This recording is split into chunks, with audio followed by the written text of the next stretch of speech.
جنگ جیت لی، اب ہم جیتنے کے خواہش مند ہیں، وزیر اعظم شہباز شریف کا دبنگ اعلان۔ UN جنرل اسمبلی میں کھڑے ہو کر بھارت کو مذاکرات کی پیشکش، کہا پاکستان امن چاہتا ہے مگر دفاع پر کبھی سمجھوتا نہیں کرے گا۔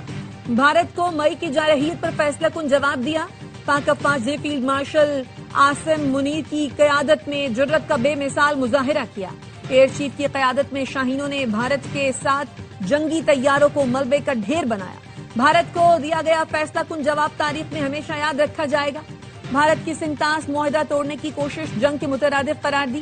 پاک بھارت جنگ بندی پر صدر ٹرمپ کی تعریف کی، کہا صدر ٹرمپ بر وقت اور فیصلہ کن مداخلت نہ کرتے تو نتائج ہولناک ہو سکتے تھے۔ وزیر اعظم نے کہا جموں و کشمیر کا تنازع دو ایٹمی طاقتوں کے درمیان خطرناک فلیش پوائنٹ ہے۔ وہ دن دور نہیں جو بھارتی ظلم و ستم کا دور ختم ہوگا اور کشمیریوں کو ان کا حق ملے گا۔ نفرت کی سیاست اور ہندوتوا سوچ پوری دنیا کے لیے خطرہ ہے۔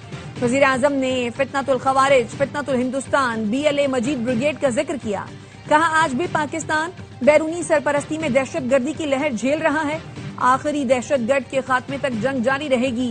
وزیر اعظم کا افغان عبوری حکومت سے دہشت گرد گروپوں کے خلاف اقدامات کا مطالبہ۔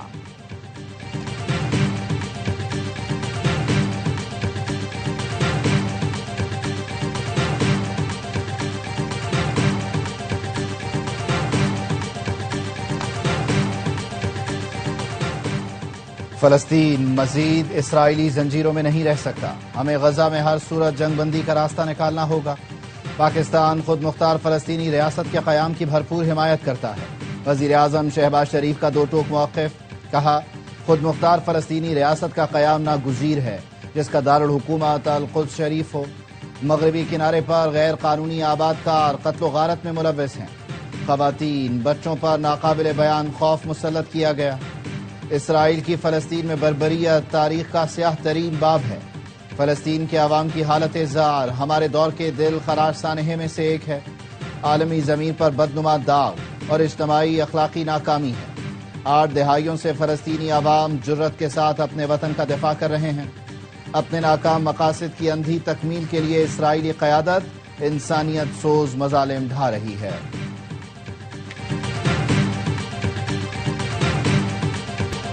وزیر اعظم کا تاریخی خطاب، ننھے شہیدوں کا ذکر، عالمی ضمیر جھنجھوڑ ڈالا۔ وزیر اعظم نے اپنی تقریر میں فلسطین کی ننھی ہند رجب کا ذکر کیا، کہا ہند رجب کی آواز آج بھی کانوں میں گونجتی ہے جب اس نے اپنی جان بچانے کے لیے پکارا تھا۔ اسرائیلی فوج نے اس گاڑی پر 335 گولیاں فائر کی جس میں ہند رجب تھی۔ وزیر اعظم نے بھارتی جارحیت میں شہید ارتضی عباس کا بھی ذکر کیا، کہا ننھے تابوت سب سے بھاری ہوتے ہیں، میں نے بھی 7 سال کے شہید کا جنازہ اٹھایا تھا۔ وزیر اعظم کی تاریخی تقریر میں کشمیر اور فلسطین کا بھرپور مقدمہ لڑا۔ اپنی تقریر کا آغاز تلاوت کلام پاک سے کیا۔ پاکستانی وفد میں موجود خواجہ آصف نے فلسطینی رومال اوڑھ کر اجلاس میں شرکت کی۔ وزیر اعظم کا بھارتی صحافی کو کرارا جواب، جنرل اسمبلی آتے ہوئے بھارتی صحافی نے سوال میں چھپے الزامات لگائے۔ وزیر اعظم رکے، پلٹے اور کہا ہم بھارت کی جانب سے ہونے والی دہشت گردی کو شکست دے رہے ہیں۔ وزیر اعظم شہباز شریف کی صدر ٹرمپ سے ملاقات، فیلڈ مارشل سید عاصم منیر بھی موجود تھے۔ وزیر اعظم نے صدر ٹرمپ کی جرأت مندانہ قیادت کی تعریف کی، امن کا علم بردار قرار دیا، کہا کہ امریکی صدر کی فیصلہ کن صلاحیت کے سبب پاک بھارت جنگ بندی ہوئی۔ پاک امریکہ ٹیرف معاہدے پر صدر ٹرمپ کا شکریہ ادا کیا، کہا صدر ٹرمپ کی قیادت میں پاک امریکہ شراکت داری مزید مضبوط ہوگی، سیکیورٹی اور انٹیلیجنس تعاون مزید بڑھانے کی ضرورت پر زور دیا۔ وزیر اعظم نے غزہ جنگ کے فوری خاتمے کے لیے صدر ٹرمپ کی کاوشوں کی تعریف کی، امریکی صدر کو دورہ پاکستان کی دعوت دی۔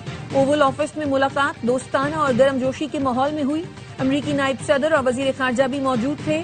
1 گھنٹہ 20 منٹ جاری رہنے والی ملاقات میں تحائف کا تبادلہ بھی ہوا۔ ٹرمپ نے شہباز شریف اور فیلڈ مارشل کو عظیم لیڈر قرار دیا۔ ملاقات سے پہلے میڈیا سے گفتگو میں کہا ہمارے پاس عظیم لیڈر آ رہے ہیں، فیلڈ مارشل عاصم منیر بہترین شخصیت کے مالک ہیں، وزیر اعظم شہباز شریف بھی شاندار شخص ہیں۔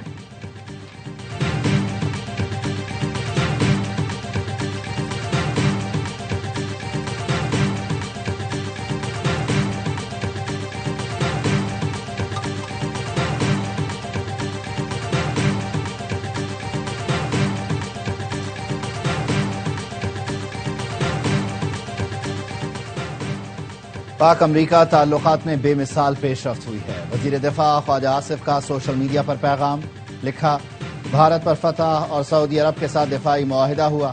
الحمدللہ 2025 کا سال کامیابیوں سے بھرپور ہے۔ ہائیبرڈ نظام کی پارٹنرشپ کی کامیابیوں کا تسلسل جاری ہے۔ وزیر قانون اعظم نذیر تارڑ کہتے ہیں اسلامی ملکوں کے سربراہان کی صدر ٹرمپ سے ملاقات میں دہشت گردی کے معاملے پر بڑی اسٹریٹجک گفتگو ہوئی۔ امید رکھتے ہیں خطے میں اور اسلامی ممالک کے درمیان اچھی سفارتکاری ہوگی۔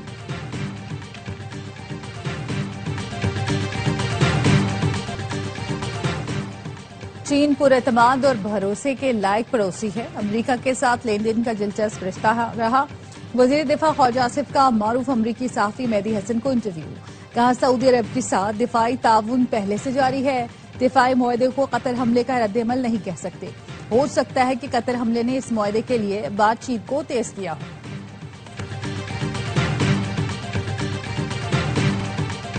یمن کی بندرگاہ کے قریب بحری جہاز پر ڈرون سے حملہ، جہاز میں موجود مسافروں کی جان کو خطرہ۔ بحری جہاز میں 27 پاکستانی پھنسے ہوئے ہیں۔ یمن کی راس العیسیٰ بندرگاہ کے قریب ڈرون سے حملہ کیا گیا۔ جہاز تہران سے یمن تیل لے کر جا رہا تھا۔ جہاز کے عملے کے پاس آگ بجھانے کے آلات بھی نہیں۔ جہاز میں پھنسے عملے نے حکومت پاکستان اور متعلقہ حکام سے مدد کی اپیل کر دی۔ کہا جہاز میں گیس لیک ہو رہی ہے، آگ لگی ہوئی ہے، فوری مدد کی ضرورت ہے۔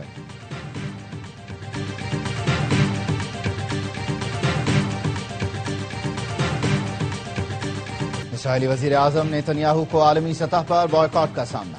اقوام متحدہ کی جنرل اسمبلی میں کئی رکن ملکوں کا نیتن کی تقریر سننے سے انکار۔ تقریر شروع ہوتے ہی اجلاس سے واک آؤٹ کر گئے۔ تقریر کے دوران ہال خالی دیکھ کر نیتن پریشان۔ نیتن کے آنے پر بھی ہال میں شور شرابہ۔ نیتن کی تقریر کے دوران اقوام متحدہ کے باہر فلسطینیوں سے اظہار یکجہتی کے لیے احتجاج۔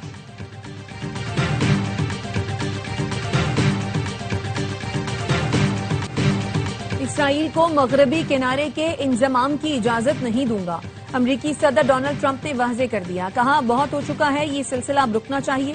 اسرائیلی وزیر اعظم نیتن سے بھی بات ہوئی ہے۔ مسلم ملکوں کے رہنماؤں سے غزہ پر بہت اچھے مذاکرات ہوئے۔ یرغمالیوں کی رہائی کا معاہدہ جلد ممکن ہے۔ سعودی وزیر خارجہ شہزادہ فیصل بن فرحان نے نیو یارک میں میڈیا سے گفتگو میں کہا غزہ میں امن مغربی کنارے سے جڑا ہے۔ غزہ جنگ بندی کا ممکنہ معاہدہ مغربی کنارے کے الحاق سے خطرے میں پڑ جائے گا۔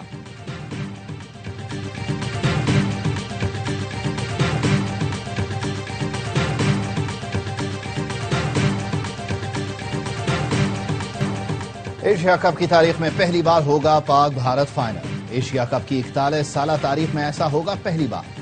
گرین شرٹ سارے حساب چکانے کو بے قرار۔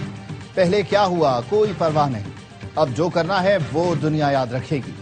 فائنل کی جیت پچھلے غم بھلا دے گی۔ ہیڈ کوچ مائک ہیسن کہتے ہیں فائنل میں بھارت سے سخت مقابلہ ہوگا، بہترین پرفارمنس دے کر ٹائٹل جیتنے کی کوشش کریں گے۔ پاکستان نے کل بنگلہ دیش کو دلچسپ مقابلے کے بعد ہرایا، فائنل کا ٹکٹ کرایا۔ ہائی وولٹیج ٹاکرا اتوار کو ہوگا۔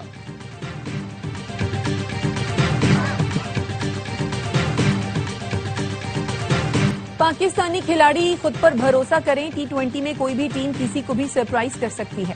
سابق کپتان اور لیجنڈری فاسٹ بالر وسیم اکرم کا کھلاڑیوں کو پھر مشورہ۔ کہتے ہیں پاکستان نے شروع میں ابھیشیک اور شبمن کو آؤٹ کر دیا تو بھارت مشکل میں پڑ جائے گا۔ کھلاڑی سمجھداری سے کھیلیں اور فائنل میں بھی مومنٹم جاری رکھیں۔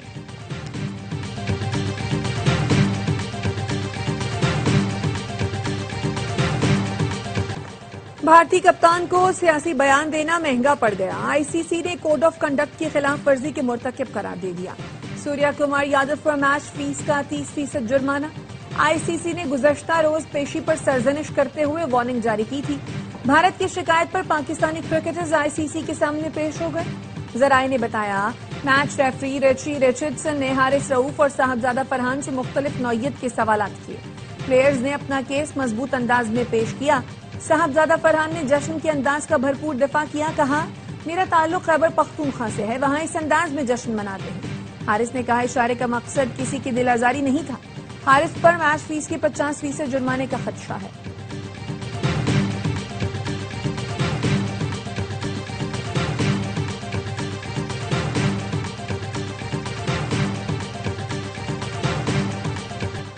ہینڈ شیک تنازع پر بھارتی کانگریس رہنما اور سابق وزیر ششی تھرور نے اپنی ہی ٹیم کو آڑے ہاتھوں لے لیا. کہتے ہیں اگر ہم کھیل رہے ہیں تو اسی کھیل کے جذبے سے کھیلنا چاہیے. 1999 میں کارگل جنگ کے دوران ہم نے انگلینڈ میں ورلڈ کپ کے دوران پاکستانی کھلاڑیوں سے ہاتھ ملائے تھے, تو اب ایسا کیوں ہے؟ اگر ہم پاکستان کے بارے میں اتنا شدت سے محسوس کرتے ہیں تو ہمیں کھیلنا ہی نہیں چاہیے تھا.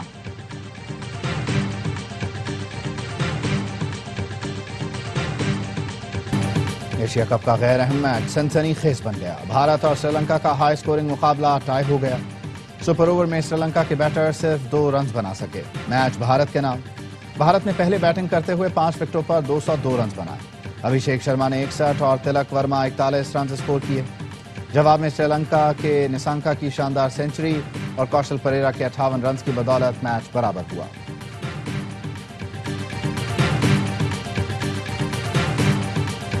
بانی پی ٹی آئی کوئی ایک نام بتا دیں جو ان کے پاس ڈیل کی آفر لے کر گیا. وفاقی وزیر داخلہ محسن نقوی نے ایکس پر بانی پی ٹی آئی کے ٹویٹ کے جواب میں لکھا, کیا آپ کسی ایک شخص کا نام لے سکتے ہیں جو آپ کے پاس آفر لے کر آیا ہو کہ ہم آپ کو ملک چھوڑنے کی اجازت دینے کے لیے تیار ہیں؟ صرف ایک نام بتا دیں. لوگ پہلے ہی آپ کے جھوٹ سے تنگ ہیں.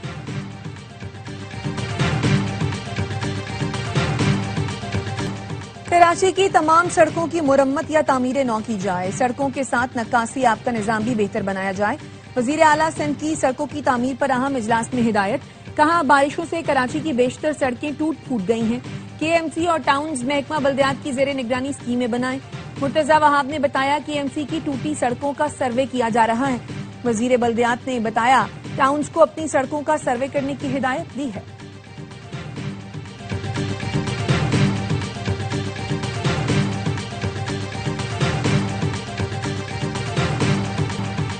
وزیر اعلیٰ پنجاب کے ریمارکس نامناسب ہیں. مریم نواز نے کہا کوئی بھی خوددار شخص عالمی اپیل نہیں کر سکتا. ماضی میں شہباز شریف یہ کام کر چکے ہیں. دل سے کہتا ہوں وزیر اعظم خوددار بھی ہیں اور باعزت بھی. سندھ کے سینئر وزیر شرجیل انعام میمن کا مریم نواز کو جواب. کہا ہم وزیر اعظم کی تعریف کرتے ہیں, پنجاب حکومت خفا ہو جاتی ہے. ان کے آپس کے کیا مسائل ہیں مجھے علم نہیں.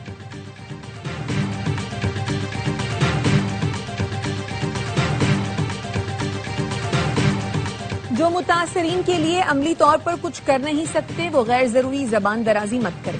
وزیر اطلاعات پنجاب عظمہ بخاری کہتی ہیں مریم نواز نے کل قوم کے سامنے پنجاب کا مقدمہ پوری طاقت سے لڑا. سیلاب متاثرین پر کسی کو سیاست کرنے کی اجازت نہیں دی جا سکتی. جن کی اپنی کارکردگی بتانے کے لائق نہ ہو وہ دوسروں کے اچھے کاموں میں کیڑے نکالتے ہیں. مخالفین مریم نواز کے فلاحی کاموں پر پوائنٹ سکورنگ کر کے خبروں میں جگہ بناتے ہیں.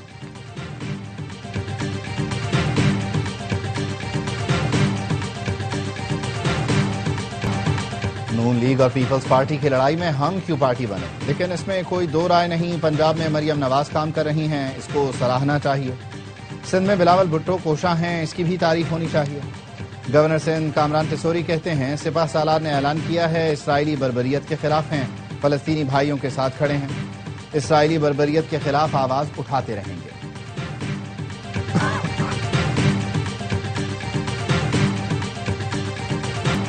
وزیر اعلیٰ پنجاب کی پالیسیوں نے کسانوں کا بیڑا غرق کر دیا. ٹیکس کے پیسوں سے ذاتی تشہیر کرائی جاتی ہے. امیر جماعت اسلامی حافظ نعیم الرحمان کی پریس کانفرنس. کہا ایک دوسرے کے خلاف بیان بازی قوم کو بے وقوف بنانے کے لیے ہے. ایم کیو ایم تو ایک فون کی مار ہے, سب کچھ بدل جاتا ہے. بے نظیر انکم سپورٹ پروگرام میں سب شریک ہیں, اس لیے چل رہا ہے.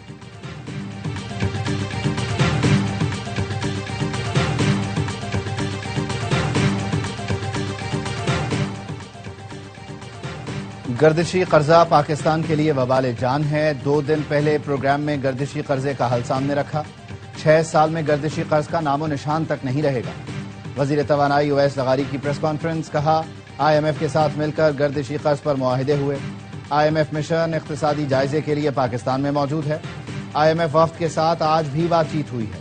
پاکستان اور آئی ایم ایف کے درمیان قرض پروگرام کے لیے دوسرے جائزہ مذاکرات. آئی ایم ایف کو ٹیکس ہدف حاصل نہ ہونے کی وجوہات پر بریفنگ. آئی ایم ایف کا F B R court cases جلد کلیئر کرانے کا مطالبہ.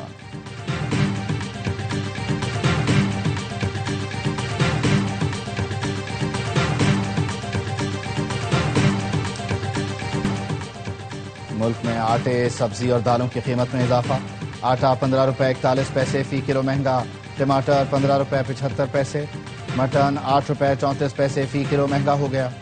ادارہ شماریات نے ہفتہ وار مہنگائی کی رپورٹ جاری کر دی۔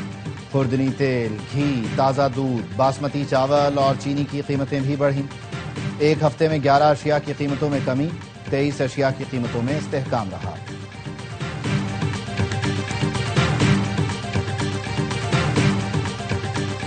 D G I S P R lieutenant general Ahmad Sharif Chaudhry کا پنجاب یونیورسٹی کا دورہ، طلبہ اور انتظامیہ نے پرتپاک استقبال کیا۔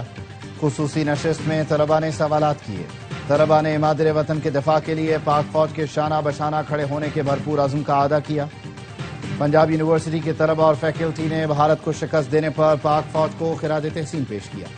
شرکاء کا کہنا تھا D G I S P R سے گفتگو میں ڈس انفارمیشن اور فیک نیوز کے بارے میں آگاہی ملی۔ غلط فہمیوں کے تدارک کے لیے اس طرح کے سیشن ضروری ہیں۔ کچھ بھی ہو جائے اس بار بھارت کو نہیں چھوڑنا۔ بنگلہ دیش کے خلاف جیت کے بعد اسٹیڈیم میں ایک مداح نے فاسٹ بالر حارث رؤوف کا ہاتھ پکڑ لیا، بس ایک جملہ بولتا رہا، بدلہ لینا ہے، چھوڑنا نہیں ہے۔ حارث نے بھی جیت کا یقین دلایا۔ مداح نے آرم بینڈ دینے پر حارث کا شکریہ بھی ادا کیا۔